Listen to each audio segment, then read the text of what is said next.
महोदय, यह भी विचार किया गया है कि जो व्यक्ति समाज में काम करता है, चाहे आविष्कार का काम करे, चाहे दूसरा कोई काम करे, उसको उस काम में तब तक सफलता नहीं मिल सकती है जब तक कि समाज का सहयोग या समाज ने जो परिश्रम किया है या कुछ आविष्कार किया है उसका प्रयोग उसको प्राप्त ना हो, उसका उपयोग वह ना कर सके। इसलिए जब भी कोई व्यक्ति किसी वस्तु का आविष्कार करता है तो आविष्कार करने में न केवल उसका अपना परिश्रम रहता है, लेकिन साथ ही साथ समाज ने जो काम किया होता है, चाहे विज्ञान के क्षेत्र में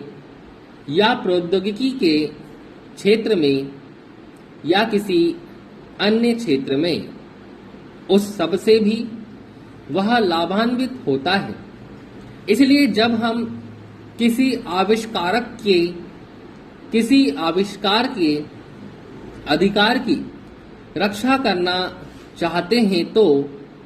उसके साथ साथ यह भी विचार हमारे दिमाग में आता है कि जिस व्यक्ति ने समाज की सहायता से आविष्कार किया है, उस समाज को भी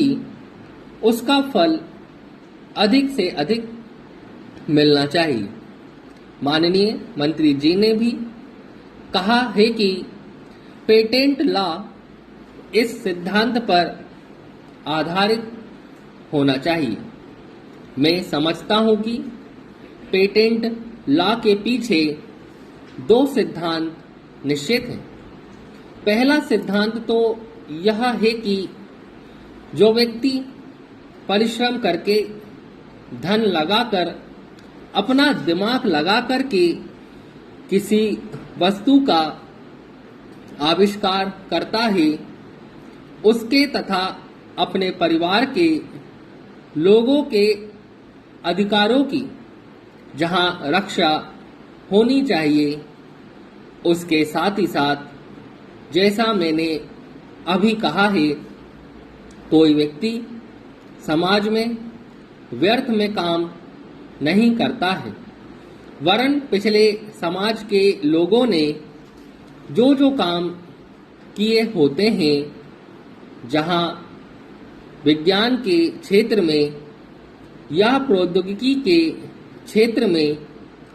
या किसी अन्य क्षेत्र में, और जिनके आधार पर वह कोई आविष्कार करता है,